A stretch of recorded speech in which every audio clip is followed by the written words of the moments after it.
Are we ready, or should I give it a few more minutes?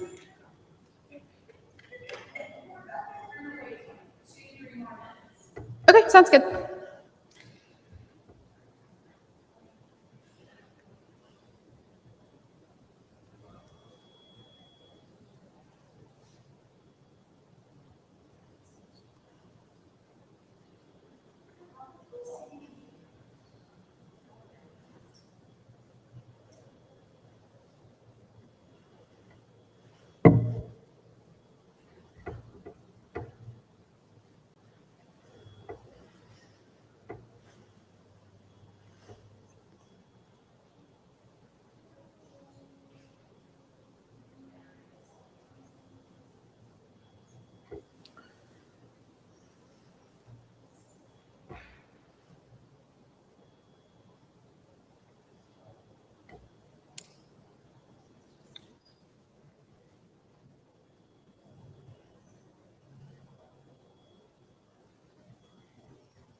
I have a drink, but thank you. Something not carbonated may be necessary. Yeah, thank you. James. Doctor? No. Just, yeah. I mean, I have 3 sets of letters after my name, but none of them are doctor.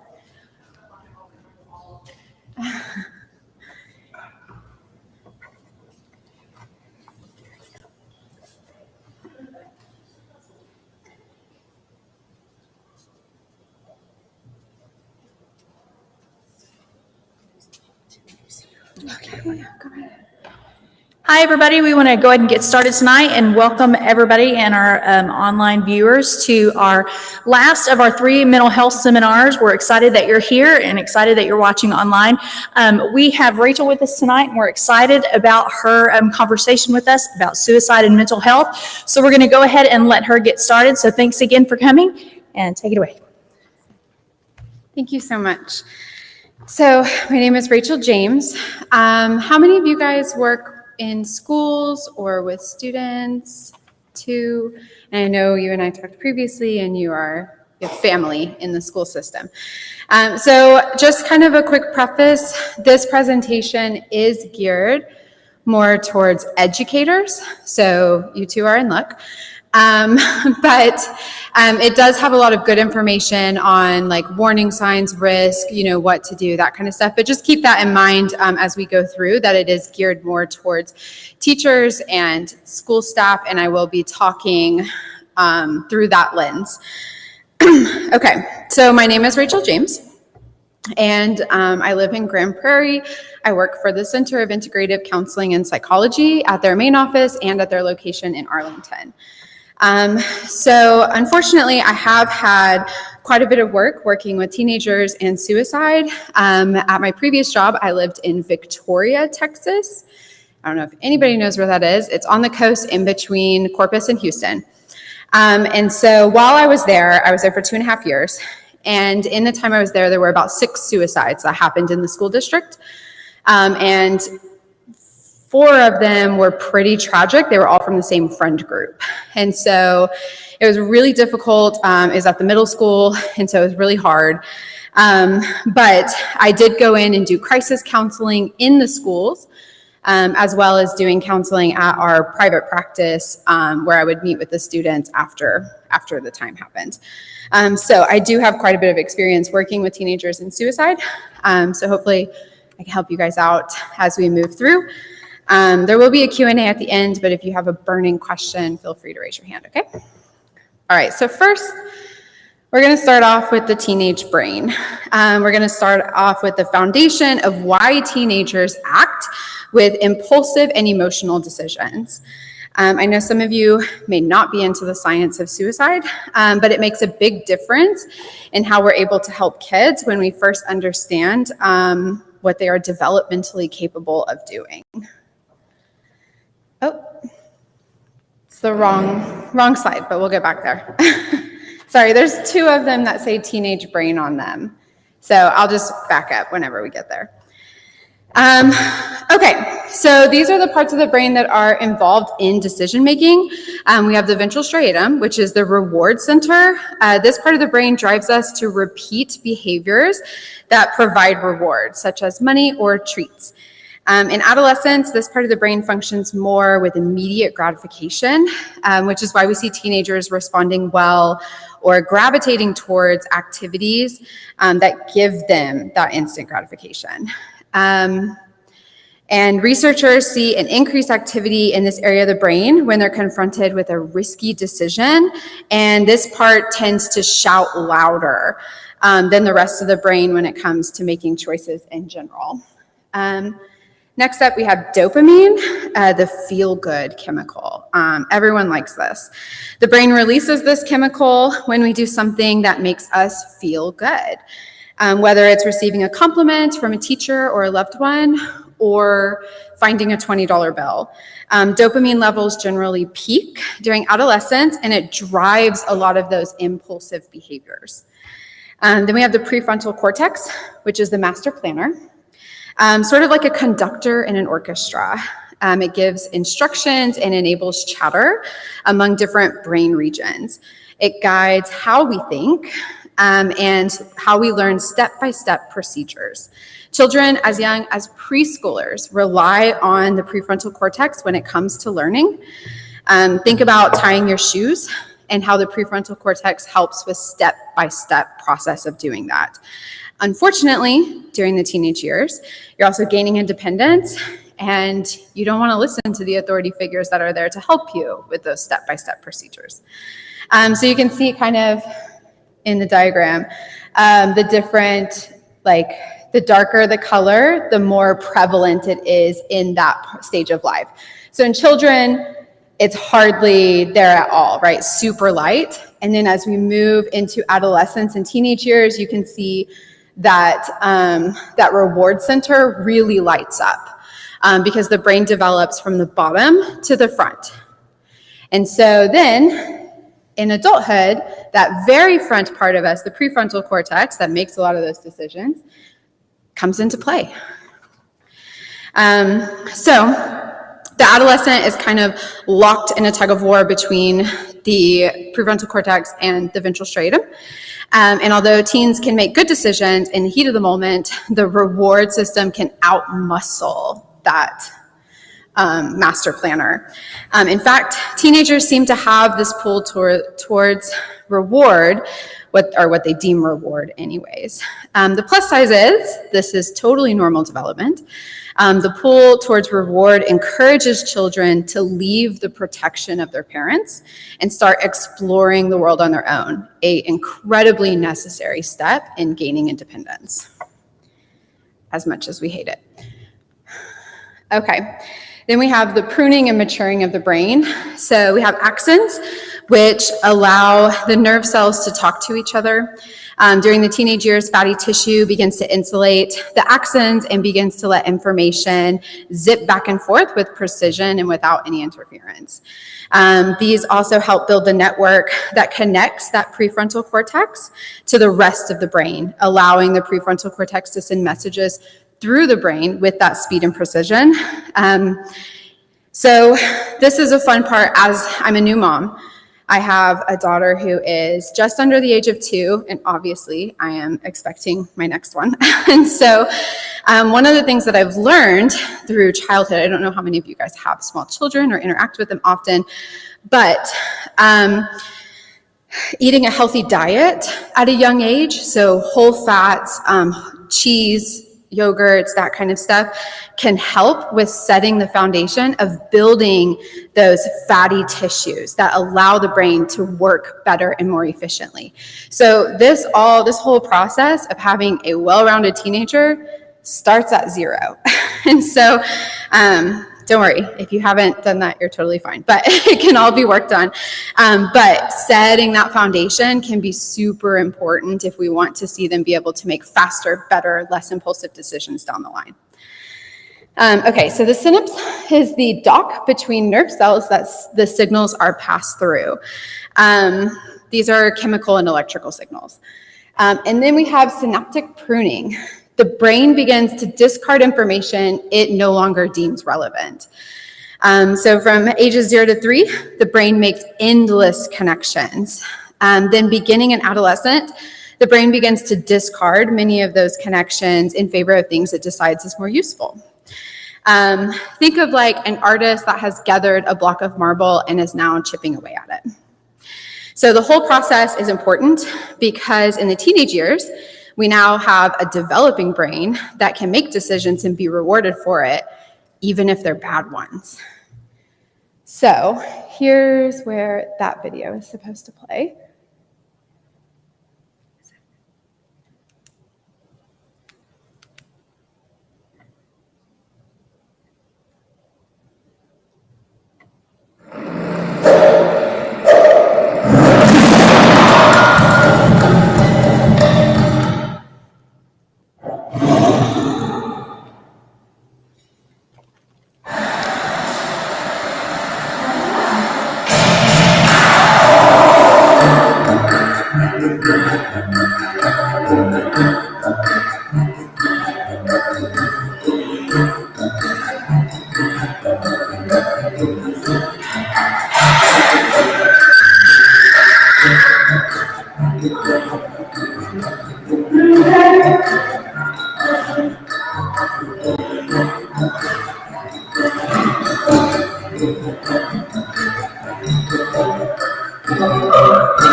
Okay, so as you could see, those were some teenagers reacting with that reward center where they were not clearly thinking everything through while they were making their decisions. Okay, so how do we help teens with their impulses? So how do we help them make decisions or better decisions based on what we know about their brain? We know they're developing and we can see them making changes to their thought processes, but it'll still be immature at times.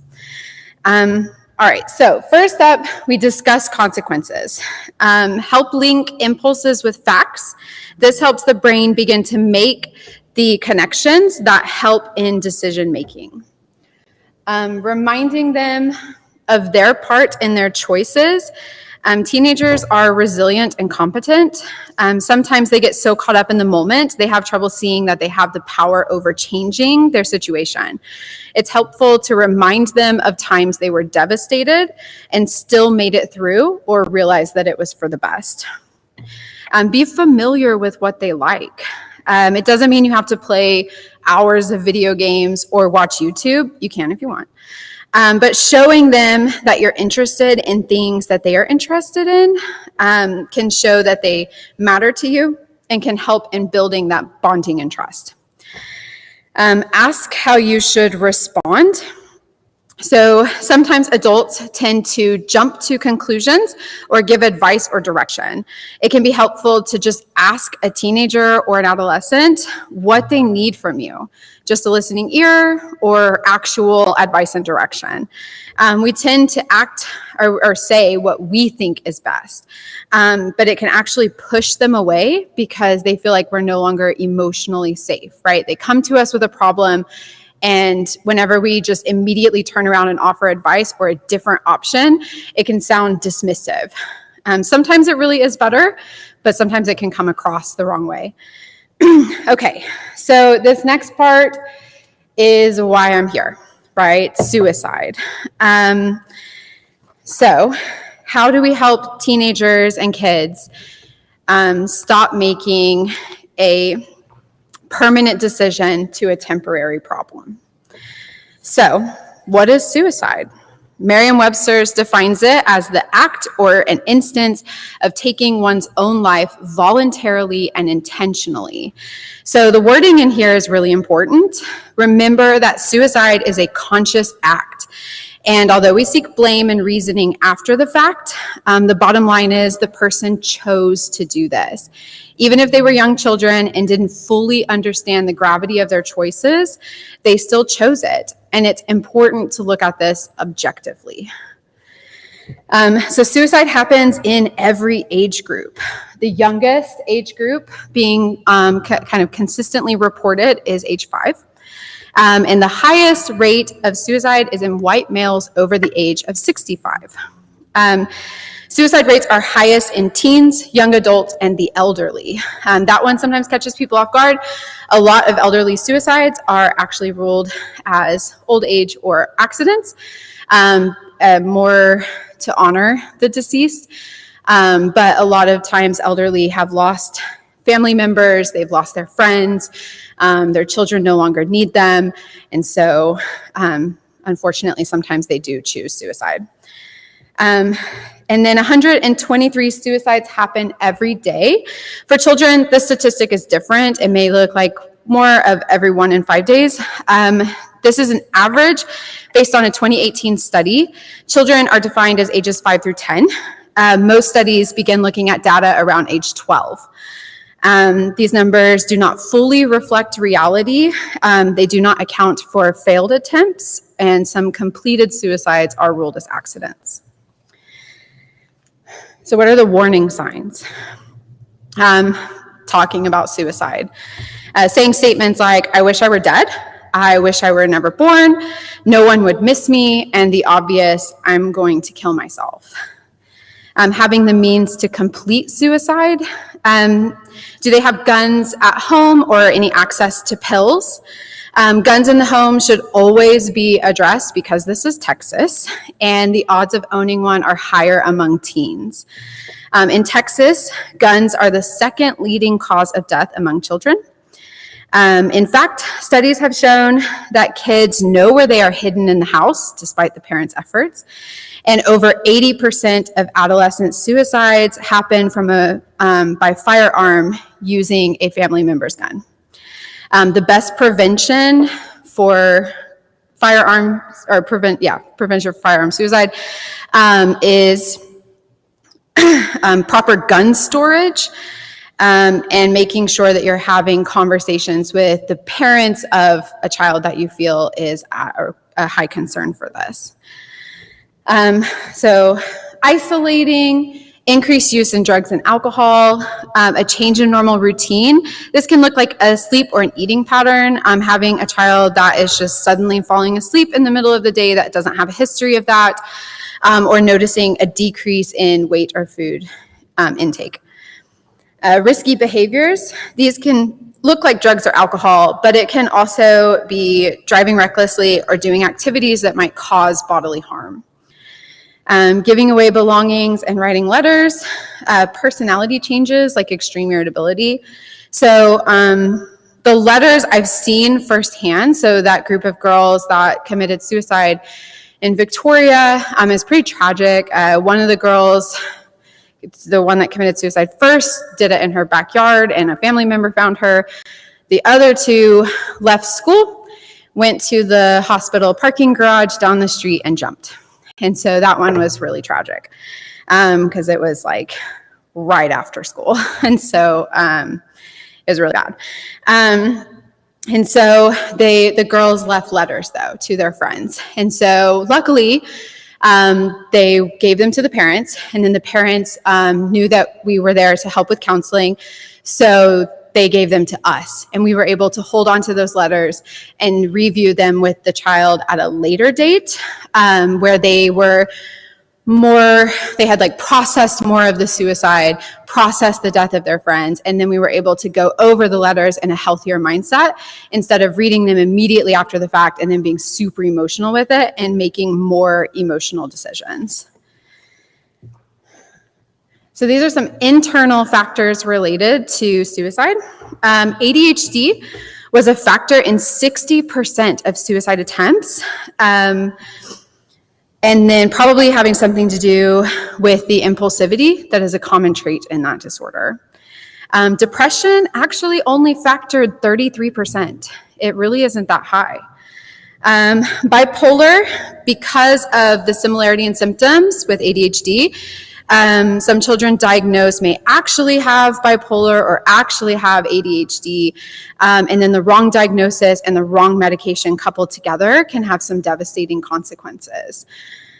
And then an eating disorder, specifically bulimia, seems to have a higher risk than anorexia. Children as young as 6 and diagnosed with bulimia have a greater risk factor for suicide than depression. So basically, the summary of this slide is that depression does not indicate a high risk of suicide. So these are some external factors related to young suicides. Bullying is found to be probably the most significant factor in child suicide.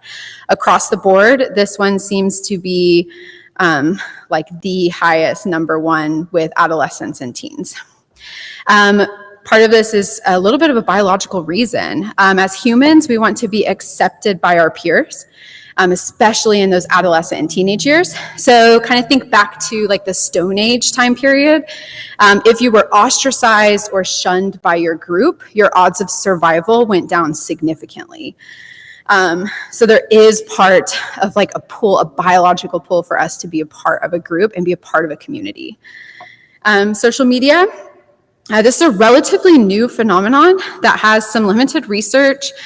We obviously, I think there's been leaps and bounds, especially since the pandemic, in that research.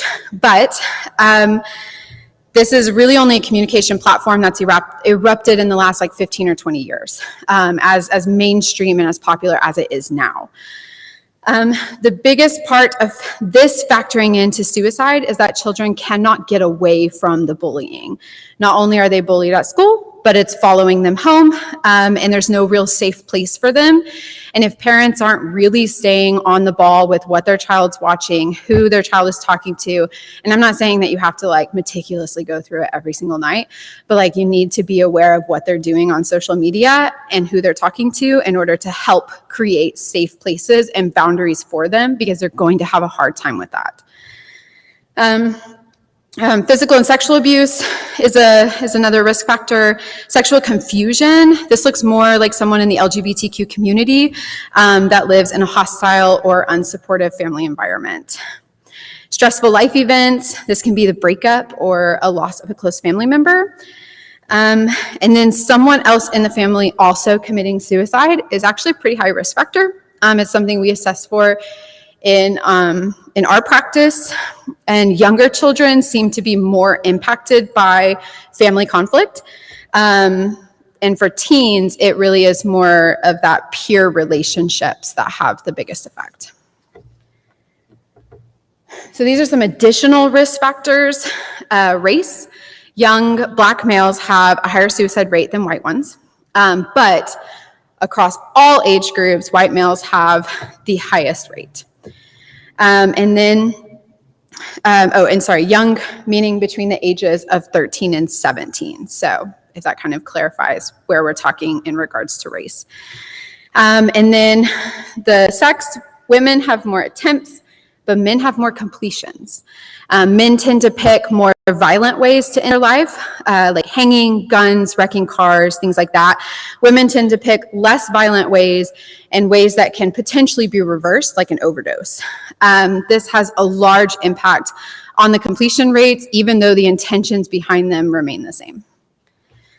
I think it is important to note that as we're reading through the risk factors, there are a few that are not listed. Self-harm and cutting are not risk factors for suicide. Self-harm and cutting are simply unhealthy coping skills. These are kids that are trying to cope with their emotions and have settled on a toxic way to manage that emotional pain that they are feeling by trading it for a physical pain. Okay. So this is an updated slide that I added in just a couple of days ago on suicide rates and COVID-19. So according to, we know that the pandemic largely affected young kids and teens, causing widespread isolation and changes in income, which led to different family dynamics in the home. We also know that if there was domestic abuse happening in the home, they were no longer able to escape it. So according to CDC data, teenage emergency room visits for suicide attempts increased during the pandemic.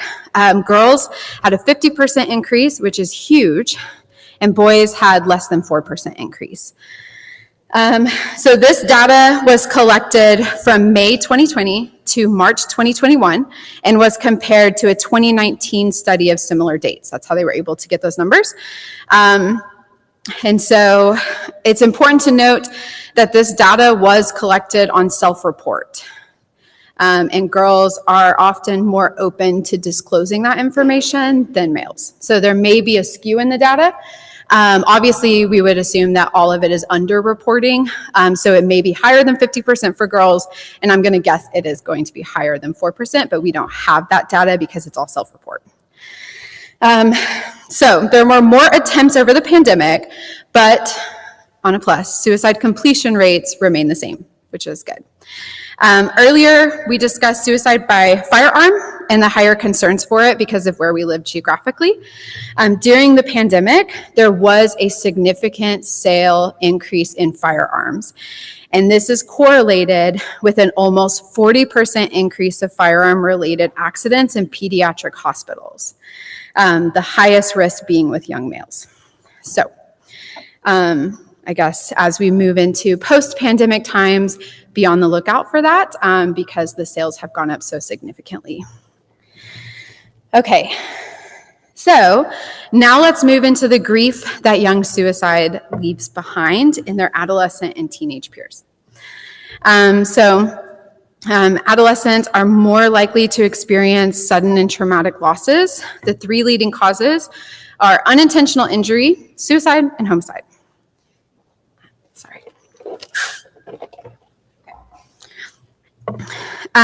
These three reasons account for 72% of adolescent death, adolescents being between the ages of 12 and 19. They can be isolated in their grief because teenagers are beginning to find independence. They may pull back from people that they originally saw as comforting figures. So teachers, church, school workers, parents, grandparents, counselors. It can be helpful to be sure you're having private conversations if you're noticing an attitude or a change in attitude following the loss of a family member or friend. They have a high need for normalcy. So this is where we see this phenomenon called the invisible or imaginary audience. We can see this pretty much any time throughout the adolescent and teenage years, but we tend to see different forms of it following a loss. So teenagers constantly feel like they're being watched. We call this phenomenon the invisible audience. This can drive a need to appear unaffected or normal in the face of trauma. They don't want to be seen as the kid whose dad died or the kid whose brother died. Grief and support groups, counseling are helpful in allowing teenagers to have that safe space to vent and talk about their feelings. There's even grief summer camps that can help with processing. Adolescents are more likely to turn to social media. Teenagers are not afraid of technology, but what we know about social media is that it can be a place of lies and cruel comments. During their times of grief, they may not know where to turn, but places like Snapchat and Instagram are not safe. Here are some safe apps that are good for a variety of ages to help them with their processing their grief. So we have My Grief Angels, older adults and teens. Headspace Virtual Hope Box. So it focuses more on like CBT and coping skills. So it would do like deep breathing, how to contact a family member, things like that. Lily's is specific to school age kids, and I believe it was created by a group of schoolgirls in India. And then A Part of Me is a gaming app designed for children being kind of like 10 and under, to help them with processing their grief. So there's an app out there for everything. They may mask their grief behind other behaviors. So acting out, substance abuse, eating disorders, that kind of stuff. Teenagers may be looking for support in groups that can actually end up being toxic. And can stop them in being able to effectively move on with their grief. When they feel isolated and alone, they're going to turn to people that give them attention, even if those people are encouraging bad behaviors like drug abuse and other risky behaviors. I've seen this firsthand. I counseled a girl in Victoria who had gone through a pretty nasty divorce. Her dad was very abusive physically to their mom, and verbally abusive to her and her brother. And so whenever mom finally left, it was still very, very hard for her to process it. And so she ended up kind of falling in with this group that really encouraged self-harm and really encouraged cutting. And so she would tell me stories about how they would go to the bathroom together and cut like it was a group event. And so it can just be really hard on them. So making sure that we're watching out for some of these warning signs, and then being there for them in private conversations, things like that. All right, so here are some other responses that adolescents and teenagers can have in their grief, and some of them can be more easily noticed than other ones. So sweating, nausea, racing heart, tightness in chest, vomiting, lethargy, stomachache, headache, bedwetting. We tend to see those last two more in young children. They may complain, my tummy hurts, or I have a really bad headache today, I don't want to go to school. And if you're seeing a pattern of that following a loss, that's something to be aware of, and that they may not be trying to get out of anything or manipulating you. They may really just be having a hard time. And then we can see some of the emotional ones like sadness, anger, irritability, guilt, loneliness, turmoil, relief. And then that can also spiral back to guilt. And then numbness and feeling abandoned, especially if if they lost a family member and the rest of the family is trying to grapple with that loss. Okay, so what are some helpful interventions? Permit teens to grieve and model healthy behaviors. Don't place unfair expectations on them. Now may not be the time to really push for that chore to be done or that assignment to be turned in. I assure you it's not important to them, and it's probably not that important to you. Don't minimize their experience. Saying comments like, it was just a friend or it was just a classmate, can impair their grieving process and their relationship with you. Understand and remind them that grief looks different for everyone, but it is important to model the appropriate behaviors because they are watching you and they're watching how you're handling it. Probably not appropriate to have a full breakdown in front of them, but it might be appropriate for them to see you get emotional. Take a deep breath and then continue about your day. Find healthy ways to help them express their grief, photo album, journaling, and other artistic expressions. Teenagers tend to want to do more than talk. So this is kind of specific to actually processing their feelings. We know teenagers love to talk. And so, teenage girls anyway. And so that doesn't mean that they're not going to want to talk, but it just means in a sense of helping them actually process. They tend to work better with more tangible objects and attaching feelings to those objects and then being able to manipulate and move them. So in my practice and in play therapy, I do this through like sand tray therapy, or we may do like an arts activity where we draw a heart and they find objects in the room that they want to put inside the heart. That may be something, we may do a happy heart and a sad heart and things like that, that help them process through that emotion in a more tangible way that they can grasp. So pretty much like in a school setting, help come up with an activity or give them a choice in how they would like to honor the deceased. So these are some more helpful interventions. Maintaining patterns and routines, both at home and at school. Teens can feel out of control when confronted with that trauma or loss. They will test boundaries and limits. It's important to keep a routine to help them feel safe and secure. This does not mean that right after losing a friend or a family member, they immediately go back to school. Or they immediately go and do, we already had this plan, so we're going to go do it. What I'm talking about is if you feel like a day or two off from school is appropriate, do it. But I'm talking like, don't keep disrupting schedules like 2 weeks or a week after the death has happened. Pretty much use the funeral or memorial as a good marker for like, okay, after, anything up until here, we're in survival mode, but after here, we really need to start getting back into a routine. And then connect them to outside resources. So support groups, counseling, summer camps, I mentioned them earlier. This can break the chain of the kid feeling so isolated and alone in their grief. A sense of community can be powerful. Think of how helpful your church or work community is, or like just your personal community of family. Okay, so this one is specific to the educators. For addressing suicide in class. Those that aren't educators, I promise it's still really interesting information.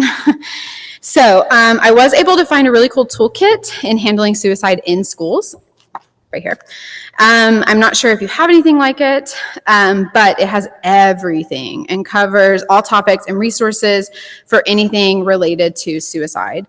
And the best part, it's free. You can find it online at afsp.org. And it's fantastic. It's super thick. That's why I don't have copies for everyone, but it's really, really good info. Okay, so get the facts straight. Let's not spread rumors or speculation. Don't address the death of a student or teacher until you are sure of the information given to you. It's okay if the information changes, just stay up to date and make sure that you're going back regularly and saying like, hey, I have found something new, stuff like that. Call in outside help, find out what counselors are available to talk and where they are. Are they in the library? Are they in a conference room? Are they in an empty classroom? Things like that. Pulling in outside counselors can help with overflow. And if the kid was in your class specifically, see if either one of the school counselors or one of those overflow counselors can come and spend some time in there to help with the kids and with you. Don't assume feelings. Just because another student wasn't friends with the person that passed away doesn't mean they're not affected by the loss. Kids tend to think that they're invincible, and when they find out they're not, it can really rock their world. Vote on seating arrangements. It's a good idea to let them decide what to do with the empty seat. No one wants to be the kid that has to take the empty seat, but just allowing it to sit there without acknowledging it can be a constant reminder of the loss. Also, rearranging the room too quickly following a death can also make it feel like you are kind of erasing the kid. So allowing the students to have a time to vote on what they want to do. If they're small children in like elementary school age and they've lost, whether it's to suicide or just the loss of a student, presenting them with a couple of choices, rather as like high schoolers, you can just let them kind of organically come up with it if you feel it's appropriate. Students to pay attention to, are going to be the close friends or who sat in close proximity to the student, anyone in the same sport or activity, those who didn't get along, they may feel guilt, and then those that recently had another loss.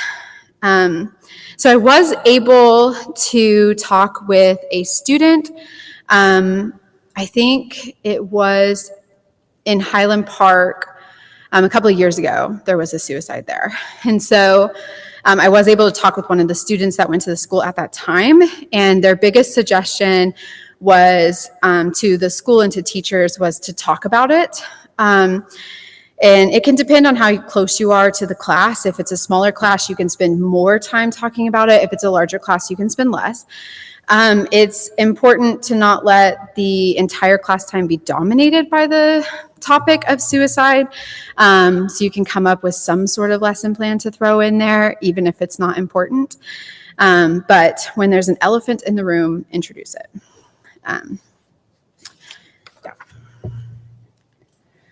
So do's and don'ts.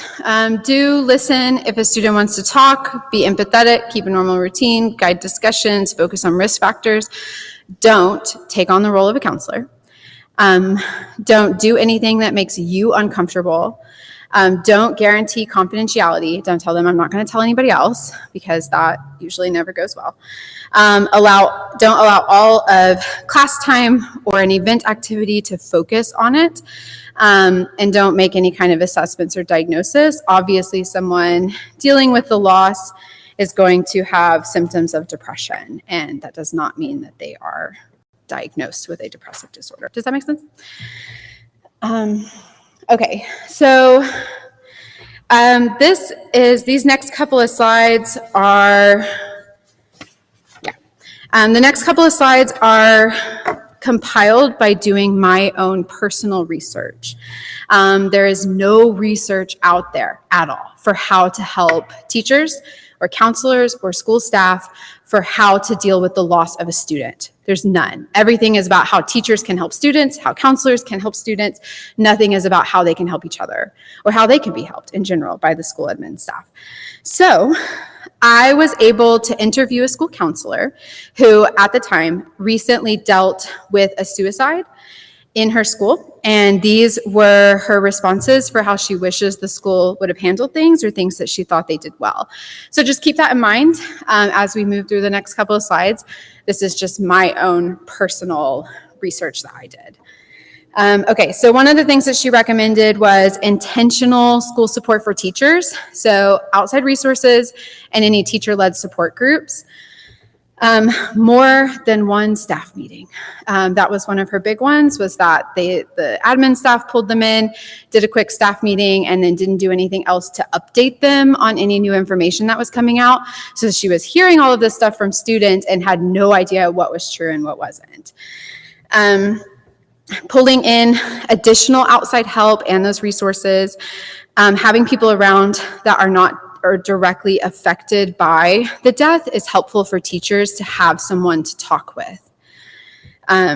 And then getting help weeks or months after the fact.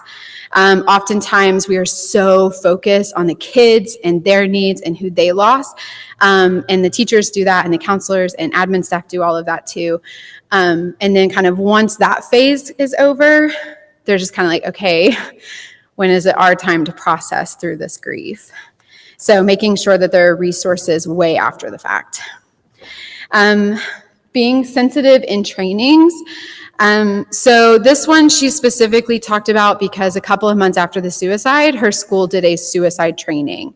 And it was very, very difficult for her and many of the other staff to sit through it. They often had to get up and go to the bathroom and cry.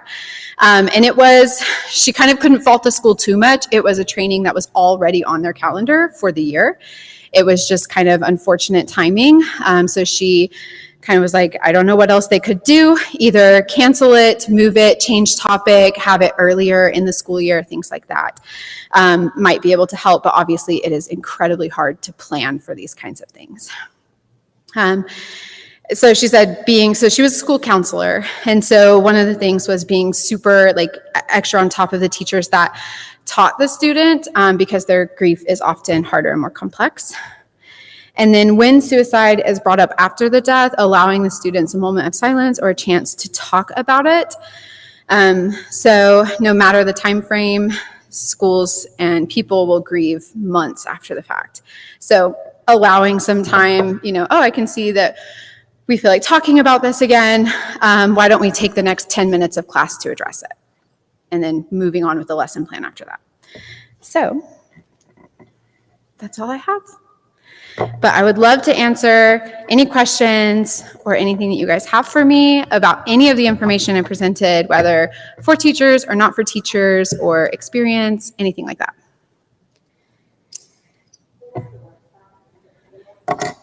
afsp.org.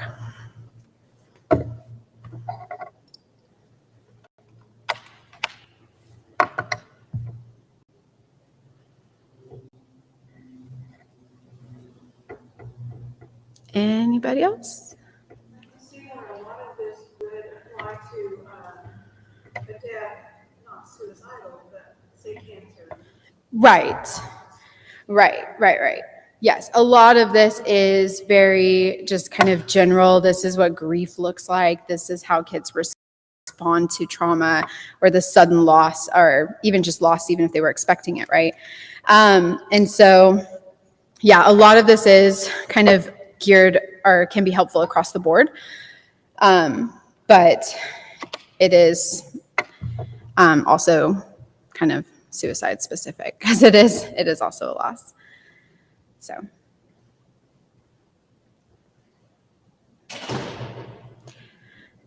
Okay. Well, thank you guys for coming. I hope it was informative. I hope you learned a lot.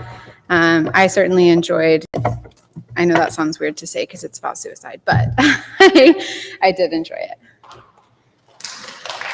Yes.